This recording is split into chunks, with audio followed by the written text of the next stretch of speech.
community today, and I appreciate everybody coming out. I know that we all have other things to do at this hour during the week, but we certainly appreciate the opportunity to come and present this to the community and get feedback that will hopefully help us continue to make this project better. And we have worked for some time, both with the council lady and with the planning department, as we've gotten feedback to try and create a design that fits well with the community and fits well at this location, and has the unique opportunity to bring a grocery store to this area.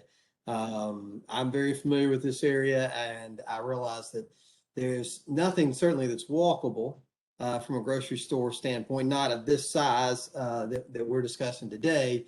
And that I think this would be welcome for both this neighborhood as well as the nation's, and probably even over towards one city. I think it's just uniquely positioned to have an opportunity to impact a lot of different neighborhoods. But I don't want to take up too much time. I do want to make a quick introduction. Mike McGuffin, who's on the on with us and had his camera up just a moment ago. He's with CHM, and they're the development group that is seeking to do the development here. And so he'll be here to answer questions after we do the presentation.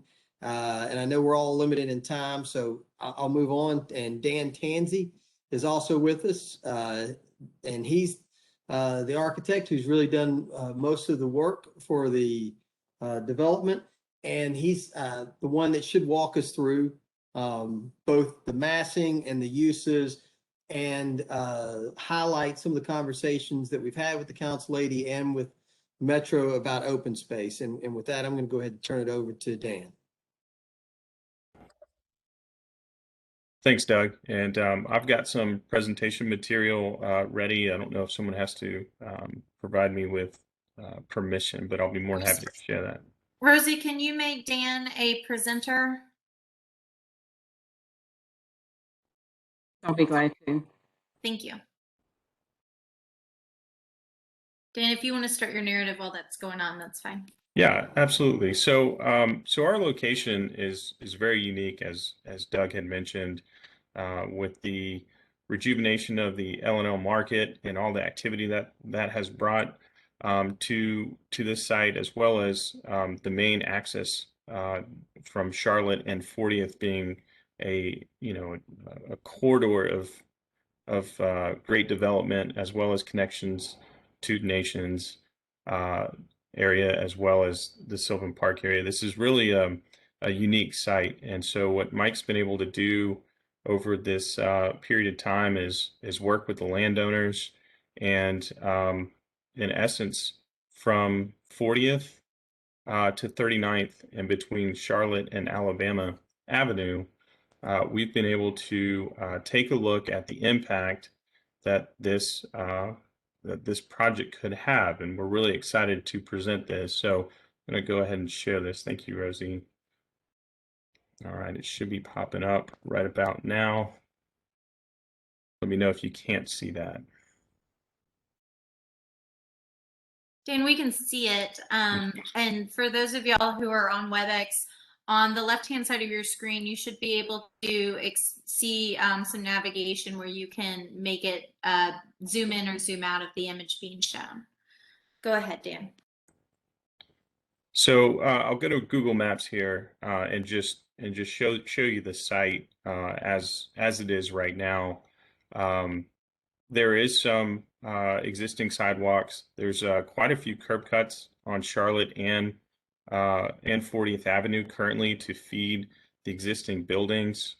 And 39th Avenue does have a small market on it at the moment, but that is really the only activity from a neighborhood supporting standpoint. Everything else are businesses, and there's some auto sales as well that is anchoring this site. So when Doug approached us with this site in an anchor grocer, we really looked at how to make that work. It was really important for us and the activity and the ability to engage the neighborhood with such a not only iconic corner, but providing a use there that makes the most sense to support the neighborhoods was a really great opportunity. The site is unique in that it does have a significant amount of fall from 39th, and the lowest point being on the corner of 40th. So along that way, we looked at what the city is going to require us to do, and I'll zoom in here just a little bit so you guys can see this. This is from the major collector and street plan, and these are the plans that the city has studied over the years and put in place. So what we've done is we've went through this site. We've dedicated the necessary requirements for grass and sidewalk space. So you'll see that in our conceptual site plan. And then what we also did is we also looked at the overlay. That's the design overlay that's on this, and we know that has been recently adopted. It's very straightforward as far as its approach and its goals of what it's trying to do. We tried to be supportive of that and what we're trying to do. When we originally looked at this, it made sense to do a mixed use site with a corner grocer. What we ended up finding was that in order to combine both uses and provide the grocery store with the required space it needs, the loading it needs, the orientation it needs, it soon came to realization that we needed to look at this site in a little bit more of a unique aspect. And so what we did is we started to look at how we can program this site, still gain the density we needed for the development, while also looking at the design overlay. So what you'll see here in our site plan, I'll zoom in just so you guys can see that. It makes the most sense for the retail grocer to be on the corner. That is the most active corner on this site. And what we also want to do is we wanted to provide the required sidewalks, but we also wanted to maximize density. So in order to do this, what we did is we followed the guidelines through the design overlay that required an additional 10% of the site to be open space. For us, the most contributing factor for open space is not on the back of the lot along Alabama or even along 40th because of the density and the traffic. What we found in our studies is that towards 39th and Charlotte was a great opportunity to provide a setback to the building and provide open space that is can be used by anybody. It's open space for grocer retail to spill out, to have picnic tables, to open dining, as well as provide retail at the corners. And then what we do is we then pull everything back towards Alabama Avenue, and that's where we have our accessible points for both parking and loading. And it was important for the Congress member to activate Alabama. Alabama was not, is not an afterthought. So we dug down deep into what we could potentially do, and so we were able to program in some walk-up units that have lofts on that level. And our main accessible point for the apartments is off 39th. So what we're really trying to do is we're trying to push all of our circulation off of Alabama and 39th. That way we're not engaging 40th and Charlotte because of all the traffic and the connectivity issues. So those were our opportunities to do that. And so that's where we ended up on the site plan. Right now we are at 10% as far as our open space. We do have a spot in at the corner of Alabama and 39th to be a community dog park. That way we can keep it fenced in. We can keep it away from the majority of the traffic. It's a little bit quieter back there. And you also have some residential that's back there right now, as well as the L&L market. So there's some activity there that we can capture through that dog park, community dog park. And then when we look at those elements, we start to understand how this building starts to function. So we're lining everything with residential. You guys can see the park down there, and I have some more images that we can look at as well. And we also looked at the height requirements as well. So right now, the urban design overlay that's on here right now, the design guidelines, does have a 150-foot setback that allows you to increase one additional story. So that's what this red line graphically is showing. It's relatively 150 feet back from the center of the roadway. That does, propose some unique characteristics to the design and circulation, but we were able to resolve that through our design process. So from the elevation standpoint, and I'll zoom in so you guys can see this as well.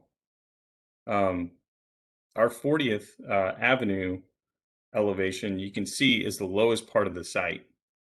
And you can see how the grocery store's height requirements, which is roughly 20 feet clear, does have an effect on what we can do. A typical residential floor is anywhere between 10.5 to 11 feet. So the grocery store is taking up 2 potential floors for residential uses. And then you can see the amount of fall that we have along 39th Avenue from Alabama is significant. You gain almost a full story. And then as we move down to Alabama Avenue and Charlotte Avenue, you can really see that grade start to change. So it's at the bottom at 40th Avenue in Charlotte, you're almost a story and a half down in height. So that's definitely a challenge on how you make that work. So our big focus was to look at pedestrian activity, look at the park, look at how the grocer would face and orient towards the street. And we really focused everything as on that front park and that pedestrian activity.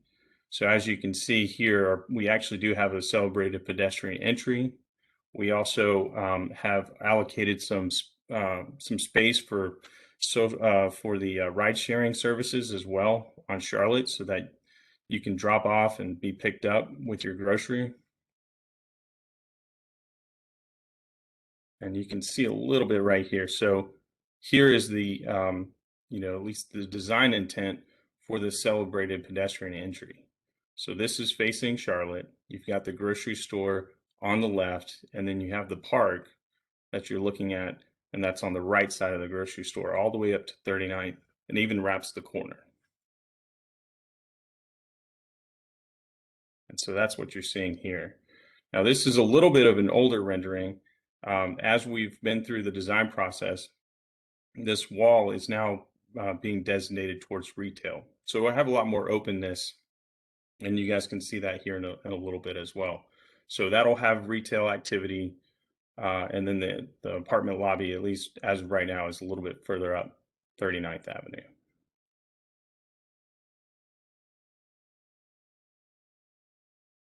So in the design process, we're still early on, but we did want to take a look at materials and how they fit in this context.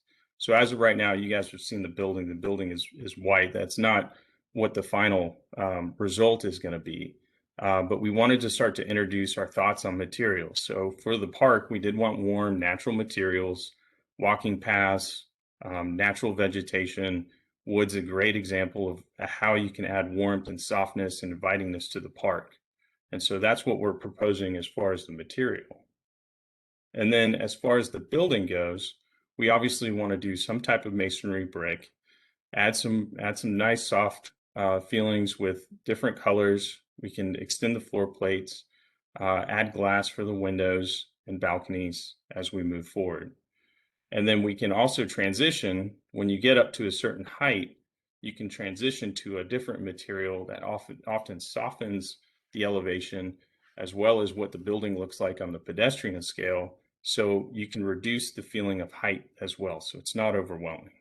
So that is what we are proposing as far as our materials. Generally speaking, what we're looking at is, and I'll go back to the elevations here. So we are looking at 6 stories on 40th. That includes the grocery store. And we're looking at 7 stories on the backside of Alabama. And that's demarcated by that 150-foot setback requirement in the design guidelines. And then as far as programming space and parking, we are self-sustained in our parking. We are meeting and exceeding zoning requirements. So there is going to be underground parking here as well as a parking level in between the levels and on top of the retail grocery store. So we are, we're not relying on any other parking spaces or shared parking agreements or anything like that. And then what we're looking at for, at least at this point, from a duration standpoint, assuming that, the entitlements and development and construction, we're probably in a 3-year process before we can deliver this product. So other than that, that's the bulk of the presentation. Doug, feel free to jump in and add anything you want to discuss, and we'd be more than happy to answer any questions. Well, I do want to say for complete clarification, one of the things that was guiding, and I know that Dan talked about this quite a bit, is the Charlotte corridor study and all the work that the community did with Council Lady Murphy in creating that. And as we were working through this development plan, that was the document that we focused on, and that we worked closely with the planning department to create the open space that the corridor study called for. And then not just open space for open space sake, but to actually create some open space that's usable by the community, that opens up, to the public right of way, not something that's just internal, like you see so often in the middle of your design, but is actually out on the edges and corresponds with, what's going on in the building alongside it, whether that is some seating space outside the grocery store, or hopefully there along that retail, or back in the corner where we hope to have sort of a dog walk area. We tried to program it so that it's usable by the community, not just for the development's use. And that's one of the things that when we read the Charlotte corridor study, that it stood out, because that's how you get to any additional height. Now, the design that we're bringing to the community today, it is 1 story above what the entitlement would be under the corridor study and the base zoning of, and remind me, Dan, is it, well, this would be an SP, right? That's correct. That's our approach, is to go through the SP process. Right. And so we realize that we're asking the community, and I want to be completely, transparent in that, that we're asking for an extra story, but it would do just as the Charlotte corridor study says, in that it wouldn't step up another additional, it'd be, instead of 5 stories stepping up to 6, it's 6 stories stepping up to 7, but with the same setback called for in the corridor study of 150 feet before that step up continues. I will say this too, one of the things that kind of draws us to that is the fact that we're putting the grocery store in there. If you pull the grocery store out, there is ample massing within the 5 to 6 stories to get the density that the project needs to be able to move forward. They would get enough units, and the project would work without the grocery store. But as we've now discussed several times, we believe that this is a location in our community that needs a grocery store. But we also need the project to work from a cost standpoint. Grocery stores, because of their height, because of the way they have to be built, they do not yield the return per square foot that just regular residential units do. And so they often create a challenge to be able to place in an area like this. And it still does create a challenge. And Dan, I think, has done a fantastic job of fitting it in, but then also still creating a very active public realm around it. And with that, I don't want to take up any more time so that we've got plenty of time for Q&A. So thank you. Great, thank you, Doug. So for those of y'all that can see the chat box, I dropped in the link to the corridor plan and study. It is not an overlay. It is a policy that we changed in 2018. So I dropped in that link there, and then also that link was in the email that I've sent out as the meeting notice for this, and we'll send it out again. Let me run through some of the questions that we've had asked. So either Dan or Doug, if y'all could answer, what is your overall height again? And then what is your overall square footage? How many unit apartments? And do you have the breakdown of bedrooms on those units? Yeah, great questions. I'll try to tackle those, and remind me if I forget something. We are just under an FAR of 4, and let me pull up our total square footage. And Dan, you're speaking in architectural terms. Okay. So, yeah, I'll elaborate. Just the square footage in a different way. Sure, absolutely. And so our allowances, or at least what we got programmed right now, is just a little bit over 300,000 square feet of units. We've got about 46,000 square feet of retail. 40,000 square feet of that is dedicated to the grocer. And then I'm trying, I think I have the open space requirement as well. We have about 12,000 square feet dedicated to the open space. So that was a major contributor to it. What's your unit count of apartments? So right now, our unit count, it's a ballpark. I mean, we're getting through the process of doing a market study to determine how many 1 beds versus 2 beds versus 3 beds and all that. But as of right now, just based on a rough square footage, we are right around the 300 mark as far as units. Okay. And have y'all done a traffic study yet? We have not, but that will be part of the SP process submittal. Okay.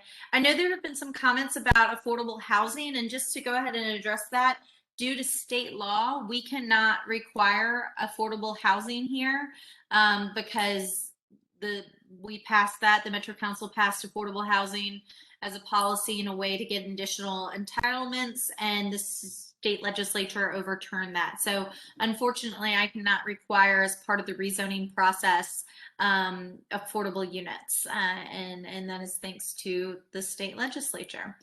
So let's see here, going through some other questions. Can you all address how will the dog park and other open spaces stay open to the public, or is that going to be fenced off or keyed? You have to have a key fob or something to get in and out of them.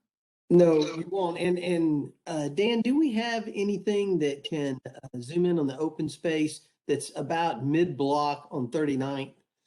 We talked to the planning department about that very thing. How do you make this feel, that space in particular that's tucked back there because of the topography? How do we make that feel open to the community? And the discussions that we had is that about mid-block, it still is meeting the street right at the street. Your open space and the street, you haven't really created that much topography, or you're not fighting against it that much. By putting some dog watering bowls that, if you're a pedestrian walking along and you want to give your dog, some water, you know what I'm talking about, the fountains, but the low-lying ones as well. And having some of the bags, making that the entrance to show that this is, for folks coming off the sidewalk to be brought into that dog run area. That's what we had focused on, is to make that an open and inviting area where he's got, where it says apartment main lobby and amenities, but that's where it would open up and allow, pedestrians to access that area. That's the best. If someone has another suggestion, we're open to it, because we really did give it a lot of thought about what do we put there to make everybody feel like this is an area for them as well, and try to keep it open. but that was the solution that we came up with. So one of the questions was about Alabama and making it usable, and that is why I pushed them to put some of the amenities and put retail, wrap it all the way around the building, so that the kind of half block that's between Alabama and the interstate would not be completely unusable or looking at the back of the house, back of a building. Alabama cannot be connected all the way down to 46 because of the railroad track, as long as the railroad's there. But I think that it's important that Alabama still be utilized and activated in some sort of way, whether it's this development or another one with L&L and so on and so forth to the other developments coming along on Charlotte. And so, Doug or Dan, can y'all address what the height distance or the height difference is between here and L&L? But before you do that, I want to let y'all know that L&L it is a historic building, and so part of the policy and whatnot was to keep the L&L building where it is, height-wise, but they have lots of space behind there, and there have been several proposals brought to me, but not brought to the Planning Commission or brought forward, that would increase and have a very large building behind L&L. So if y'all could speak to the topography between L&L next to you and y'all's building and the height differences. You want to take that? Or you want me to grab that? Yeah, I mean, I can grab it. So L&L Market, it is 2 stories, but it does have a taller second story, and they also are dealing with the slope of the site as well. And so as you get closer to this site, the building is taller in that sense. Whereas our building, even though it's stepped back to create this open space, you are seeing this corner is about 6 stories. And then we have a question about the loading zone. It's on Alabama, is that correct? And the entrance to the garage? That's correct.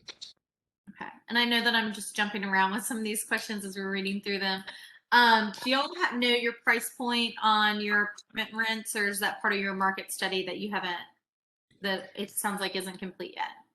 Yeah, it is part of the market study, and it's also, due to the time of the delivery as well. We are in the initial stages of the entitlement process, and so there's a lot of things that could change. But this is a market rate apartment delivery, so we are going to hit the market where we can in that regard. If I can jump back to something that you brought up, Council Lady, and that is one of the issues that Council Lady Murphy brought up to us, was the concern about Alabama. Loading has to be somewhere. It's a grocery store, and we have to be able to do loading somewhere. And so it is positioned along the northwestern corner of this image, where the docks are, and also the entrance to the garage is there, and then just about a little bit more the mid block to the east. And those yellow squares that you see there, those are individual, they're units with stoops. And same with the ones further off to the right. Are those individual units, Dan, and then a retail space, or are all 3 of those on the eastern corner, are those all residential units? So all the yellow is programmed as residential, and then as you come around, depending on how large our apartment lobby is, the rest is going to be dedicated to retail. So with those units, Dan has created stoops so that there's a door and a landing and steps, and a way to activate that portion of the street, rather than having a blank facade. And there's a great drawing of it there. So you see where the loading service is, and then where the parking entrance is. And each one of these, as they make their way up the slope on that floor, are individual units with entrances directly onto the street. That's one way that you can activate the street and have landscaping out in front of them as well. And I think Dan's done a great job of really breaking up that massing along the right of way there. So Dan, in just a second, I'm going to ask you to walk us through the these elevations again that you just pulled up. But before we get to that, there's a question, Doug, about if you have a grocery store locked in. And I will say that this SP will be written that there will be a grocery store here. And if there's not a grocery store, then they do not get other parts of the plan. That would be, so the space that is dedicated to a grocery store would not be able to be used for something else. It would only be for a grocery store. Doug, do you want to speak to whether y'all have talked to a grocery store, or if you can share that? Yes, we have, and conversations have progressed quite a bit, but we're not at liberty to be able to say who it is. We can't make that public. Thank you so much, Doug. Yeah. Dan, will you walk us through your elevations again? Now that we've kind of seen everything, if we can, I think it would be easier to understand walking through these again. Absolutely, be my pleasure. So what you're seeing here is, I think this is from a graphical standpoint. This is a great elevation showing some of the topography challenges on the site and how the height requirements of that grocer really interacts with the development. The park space along along this side of Charlotte and then down 38. And then you can see the 6 stories and the 6 stories that we have here. So it's the same all the way across, but the grade is creating that height, which, from a development standpoint, you not only are you anchoring the major thoroughfare to the nations on 40th, but and you're at the corner of Charlotte, but it also allows us to have the most height, because again, to that point, the grocer is going to require a significant amount more height requirement per the lease, and that's what they're looking for. So that was a natural fit as to the location on the site. And then as you go up, you can see the grade back area is, the 7th floor beyond that 150-foot setback. And then looking at the back of Alabama, you got your loading and service, and then you have the walk-up units, and you have the traffic ingress and egress. So we're really trying to separate those. And then you have the park space at the corner of Alabama. So this is that back area, and that's what you're seeing. So from 39th Avenue, we're still at 6 stories. So as you're coming around this, the grade changes, we eventually catch up to two grade with that 6 stories, and then along 40th, it does, after 150 feet, you do have that 7 stories. And so I would say, it looks like a drastic drop off that most of us, when we are driving or walking Charlotte, do not notice this great of a grade change. I have run this in my previous life as a runner, and there definitely is a grade change if you're running up it. It's great when you're running down it. But can y'all just clarify that are you changing the grade at all, or will it remain the natural grade that it is today? So great question in that regard. We have to align with the public right of way. So where the streets are designated and all those areas, we are trying to maintain grade as much as possible. I will show you, I'll go back to those pictures of the park, and you can see what we're having to do to maintain some sense of balance in the park. So it's just not all, stairs and circulation and ways to get up and down, to create the most level area that we can. You can see that, and the next one's a great image as well. You can see through the back how much grade change there is and how much transition we have to have out of this open space area back up to 39th to get into the lobby.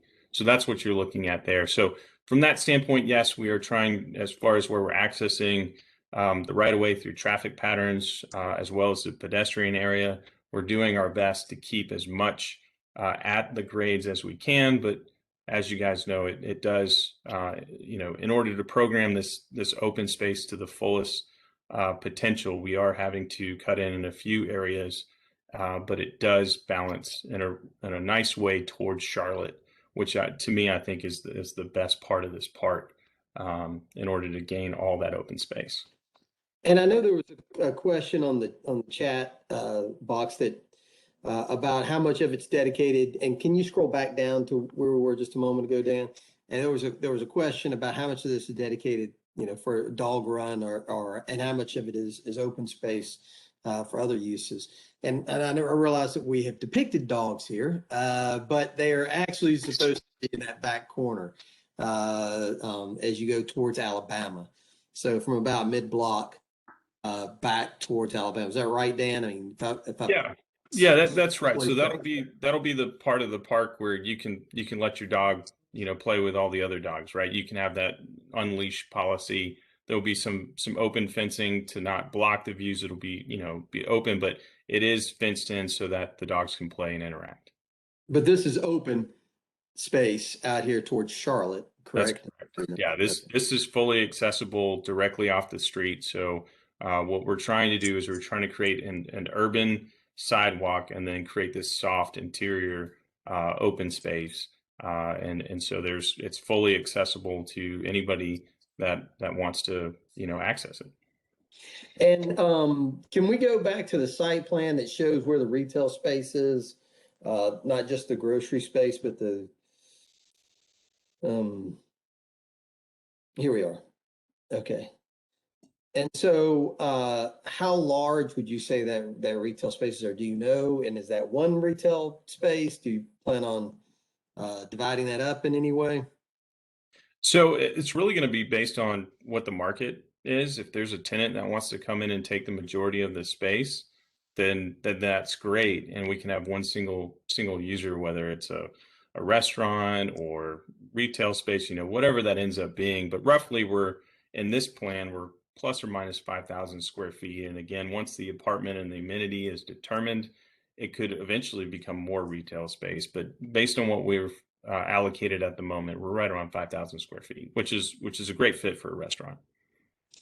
And It I is a will, great fit. I will add real quick that in pretty much every SP that I support or goes through at the council level for our district, I take out short-term rentals. So there won't be short-term rentals in these apartments. And then I also cross out any alternative financial institutions. So like payday loans will not be able to go in here, or, kind of your cigarette retailers, those type of businesses will not be permitted on this property either. Doug, go ahead. I cut you off. Well, I was just going to say that I saw a question a minute ago about whether it was going to be a local or national restaurant or retail business. And at 5,000 square feet, that's good for a restaurant. That's not a big restaurant, frankly. By the time you have a kitchen in there and some other space, that's not a big restaurant. You put a restaurant in there, but not a really large one. And then quite frankly, the same thing for retail. And I've found, I don't know how many of y'all know that my prior life was as the planning director, but I found that the smaller retail spaces like that lend themselves more to local businesses. It's when you start to get, in the 10,000 square feet of those really large retail spaces that you start inviting national, brands, if you will, to come in. And by keeping, your retail space a little bit smaller, you can avoid that, or you can certainly limit it from being as attractive. Okay, so I think we've covered a lot of the questions asked, but I wanted to go back to, Dan, you mentioned that this is a 3-year process till the product is basically delivered. So when are y'all planning on filing and going before the Planning Commission? Have y'all gotten to that point yet? I don't know if we have anything formal at this point. There are some logistical issues we've got to work through, such as the traffic impact study. And, when we submit to planning for the SP, they are going to want exterior design and materials. So we still have a little bit more in that process. to finalize and meet all those requirements for the SP. Okay, great. So what that says to me is that we will probably have 2 more community meetings before this is at the Planning Commission or Council. There's a question about the structural study and blasting. So blasting is regulated by the state fire marshal. But Doug, can you go into how the blast radius? I do not remember off the top of my head how many feet, yard you'll have to survey. Do you know? Well, first of all, I'm not entirely sure that blasting is going to be required until we get in there and take a look. We won't know for sure what we're dealing with. But I apologize, Council Lady. I don't know off the top of my head if we are going to have to do blasting and go get a permit for that, what that radius is. I don't know off the top of my head. Might know. The underground parking that y'all alluded to, that's basically most likely most of that is going to be done because of the grade change. You consider it underground rather than that's why you're not sure how much you would have to blast immediately. Is that right? That's correct. Yeah. Right. The hope is that you're able to tuck that garage back into the side of that hill and that you don't have to do as much grading as you might otherwise if you just went straight down. Okay.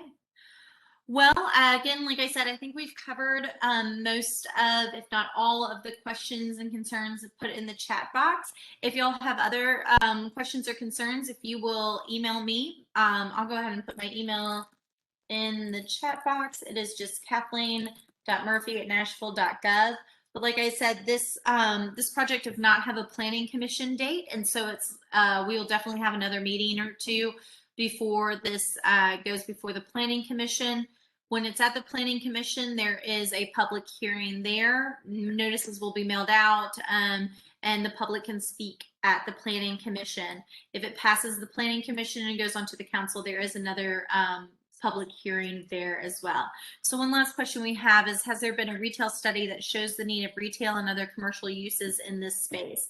Dan or Doug, is that part of your market study that you do for your apartments, or how do you determine how much square footage you want for your retail space? Yeah, that's a great question. That is part of the market study. Generally speaking, the activity that is brought onto site from the grocer does support a lot of secondary retail aspects. So from that standpoint, it is a great opportunity from a retail standpoint, but that will be determined by our market study. Okay. Well, thank y'all, Dan and Doug, for presenting to us tonight. I know that the Sylvan Heights Neighborhood Association has gone through a reboot, and Ingrid is always great about taking notes in these meetings, and I'm sure they will be shared on their Facebook page as well. I've copied everything in the comments so we can make sure that every question is kind of answered before our next community meeting or presented as part of the next community meeting. And so with that, thank y'all for attending tonight, and we will chat further when the next development comes up. Thank you, Councilor. Thank you. Y'all have a good night. You too.